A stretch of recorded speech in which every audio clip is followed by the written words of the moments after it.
Welcome to knockout education way of learning. आज है 10 दिसंबर और 10 दिसंबर से करंट अफेयर के जितने भी क्वेश्चन बनेंगे वो सब आज हम इस वीडियो के अंदर डिस्कस करेंगे। इस वीडियो की पीडीएफ फाइल आप हमारे टेलीग्राम ग्रुप और व्हाट्सएप ग्रुप से डाउनलोड कर सकते हैं और टेलीग्राम ग्रुप का लिंक आपको इस वीडियो के डिस्क्रिप्शन में मिल जाएगा। आप चाहे किसी भी एग्जाम की तैयारी कर रहे हैं, ये वीडियो आपके लिए बेहद खास होने वाली है क्योंकि इसके अंदर हम करंट अफेयर के साथ साथ उससे रिलेटेड जितने भी इंपॉर्टेंट फैक्ट्स और स्टैटिक जीके के क्वेश्चन बनते हैं जो कि एग्जाम पॉइंट ऑफ व्यू से इंपॉर्टेंट है वो हम इस वीडियो के अंदर डिस्कस करते हैं। और आज की जॉब अपडेट के अंदर है कैबिनेट सेक्रेटरीट के अंदर फील्ड असिस्टेंट की पोस्टें हैं। क्वालिफिकेशन इसके लिए +2 चाहिए। लास्ट डेट इसकी 15 दिसंबर है। इसका डिटेल नोटिफिकेशन आपको मेरे टेलीग्राम ग्रुप पे मिल जाएगा। तो चलिए स्टार्ट करते हैं आज के हमारे फर्स्ट क्वेश्चन से। आज का हमारा फर्स्ट क्वेश्चन है, हाल ही में अंतर्राष्ट्रीय भ्रष्टाचार विरोधी दिवस कब मनाया गया है? अंतर्राष्ट्रीय भ्रष्टाचार विरोधी दिवस ये मनाया गया है 9 दिसंबर को, यानी कि anti corruption day, international anti corruption day. ये हर साल 9 दिसंबर को मनाया जाता है। किसके द्वारा? संयुक्त राष्ट्र के द्वारा इसे पारित किया गया था। 31 अक्टूबर 2003 को इसे पारित किया गया था और हर साल मनाया जाता है इसे 9 दिसंबर को। और बात करें इस बार की इसकी थीम की, तो recover with integrity. Recover with integrity ये 2020 की थीम है अंतर्राष्ट्रीय भ्रष्टाचार विरोधी दिवस की। क्यों है ये थीम? क्योंकि इसके अंदर ये थीम है कि जो कोविड-19 रिकवरी है वो केवल ईमानदारी और निष्ठा से प्राप्त की जा सकती है, इसलिए इस बार की इसकी थीम है recover with integrity. Okay dear students, next question है, हाल ही में विश्व धरोहर शहरों की सूची में मध्य प्रदेश के कौन से शहर शामिल किए गए हैं? जो विश्व धरोहर शहर हैं उसकी सूची के अंदर मध्य प्रदेश के 2 शहर ग्वालियर और ओरछा, इन दोनों को शामिल किया गया है। किसके अंदर? यूनेस्को के जो वर्ल्ड हेरिटेज है उसके अंदर अब यूनेस्को ने शामिल किया है। तो यूनेस्को का हेडक्वार्टर है पेरिस, फ्रांस के अंदर और इसके हेड है एड्रे अजोले और इसकी स्थापना हुई थी 16 नवंबर 1945 को। किसकी? यूनेस्को की, united nation educational, scientific and cultural organisation, Paris France के अंदर इसका हेडक्वार्टर है। अब बात करें ग्वालियर और ओरछा की, ये पूरा डिटेल इसके बारे में दी हुई है जो एज इट इज आपको मेरे टेलीग्राम ग्रुप पे मिल जाएगी। जो मध्य प्रदेश का ग्वालियर है वहाँ गुज्जर प्रतिहार वंश, तोमर वंश और सिंधिया वंश, इन वंशों के वहाँ के राजवंशों द्वारा स्थापित किए गए मंदिर और महल हैं जिन्हें वर्ल्ड हेरिटेज में शामिल किया गया है। और बुलंदा साम्राज्य की राजधानी थी ओरछा, वहाँ के राजमहल, जहांगीर महल, राम राजा मंदिर, राय प्रवीण महल, लक्ष्मी नारायण मंदिर, ये सब ओरछा के अंदर है। यानी कि मध्य प्रदेश के ग्वालियर और ओरछा को यूनेस्को की वर्ल्ड हेरिटेज के अंदर शामिल किया गया है अर्बन लैंडस्केप सिटी प्रोग्राम के तहत। ओके, नेक्स्ट है, हाल ही में किसे WHO फाउंडेशन का पहला मुख्य कार्यकारी अधिकारी नियुक्त किया गया है?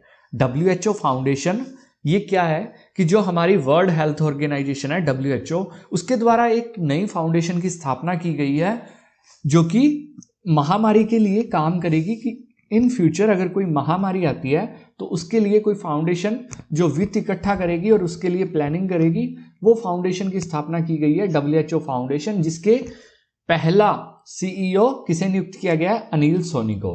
अनिल सोनी ये भारतीय मूल के अमेरिकी नागरिक है, इन्हें WHO फाउंडेशन का पहला CEO नियुक्त किया गया है। बात करें WHO की तो इसका हेडक्वार्टर जिनेवा स्विट्जरलैंड के अंदर है। स्थापना हुई थी इसकी 7 अप्रैल 1948 को और इसके प्रमुख हैं टेड्रोस अधानम।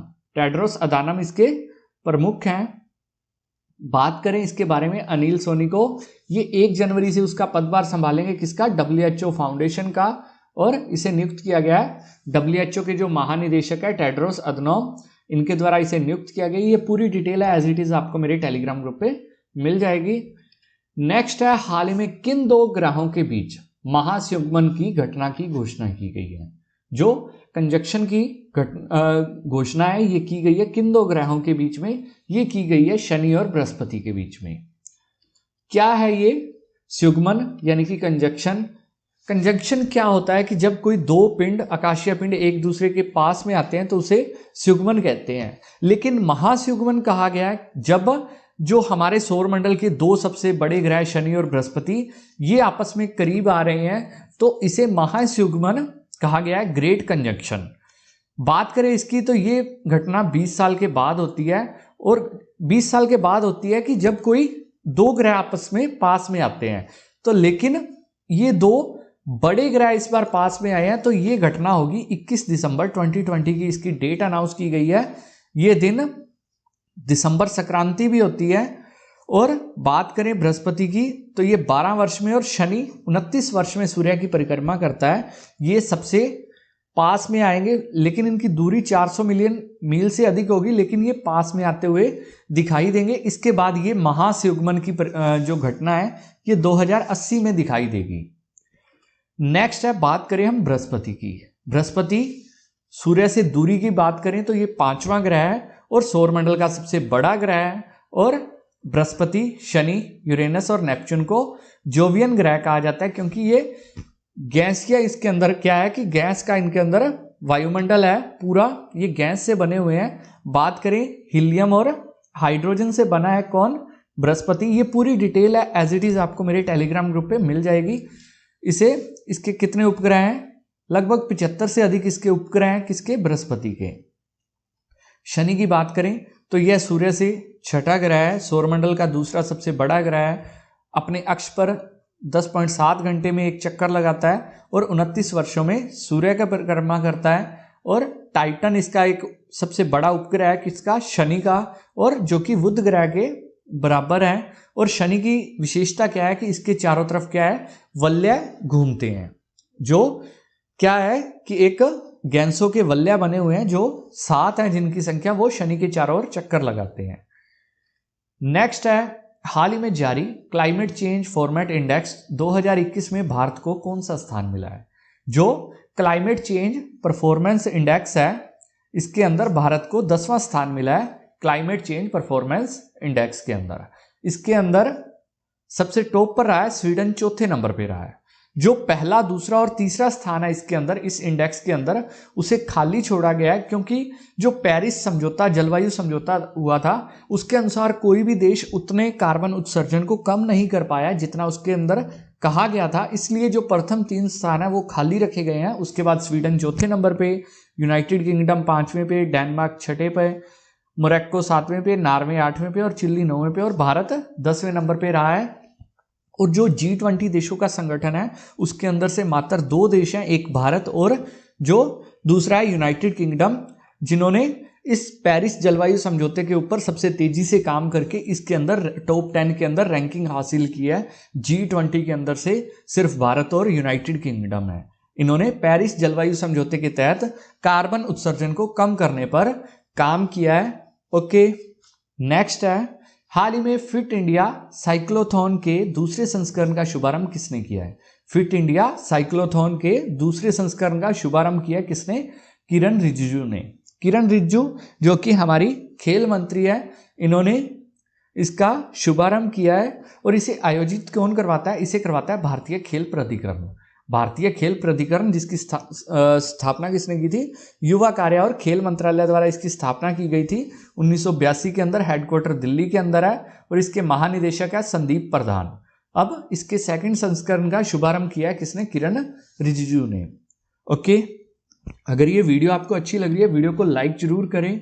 ओके, नेक्स्ट है, हाल ही में एनटीपीसी ने नर्मदा पुनर्स्थापना परियोजना के लिए किसके साथ समझौता ज्ञापन पर हस्ताक्षर किए हैं? एनटीपीसी यानी कि नेशनल थर्मल पावर कॉर्पोरेशन, इसने हस्ताक्षर किए हैं आईआईएफएम के साथ, यानी कि Indian institute of forest management.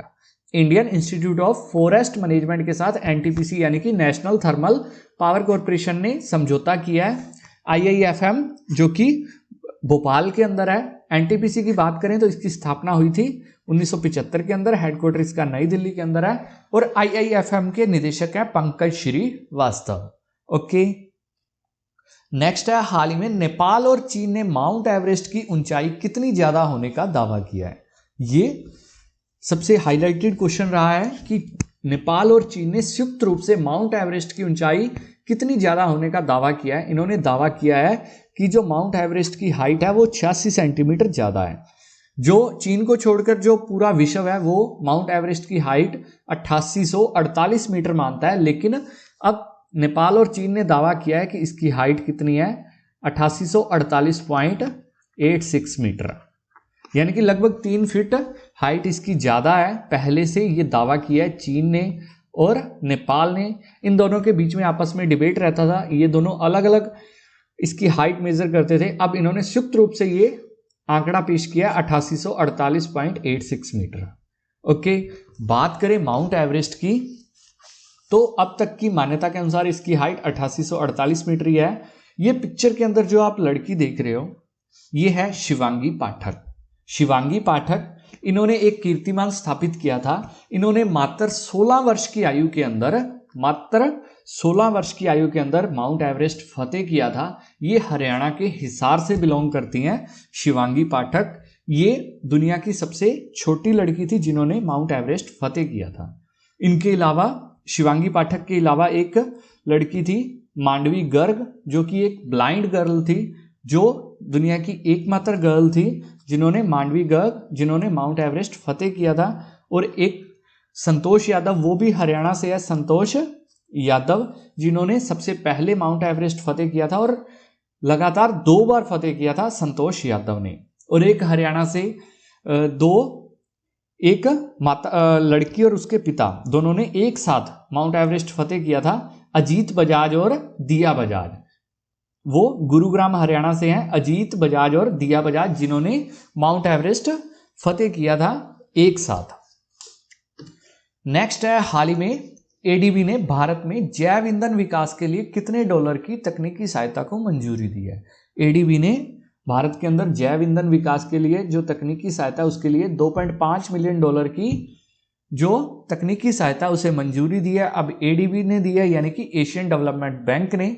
इसका हेडक्वार्टर मनीला फिलीपींस के अंदर है। प्रेसिडेंट है इसके मस्तातुस्को अस्कावा, और इसकी स्थापना हुई थी 19 दिसंबर 1966 को। 68 इसके अंदर कंट्रीज हैं ADB, Asian development bank. Next है, हाल ही में रविंद्रनाथ टैगोर साहित्यिक पुरस्कार किसने जीता है। रविंद्रनाथ टैगोर साहित्यिक पुरस्कार जीता है किसने, राजकमल शाह ने।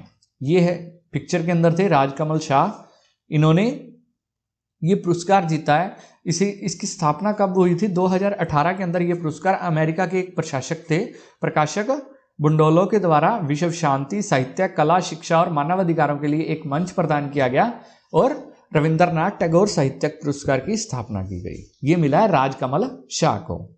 नेक्स्ट है, हाल ही में ऑल इंडिया रेडियो के किस लेखक का निधन हुआ है।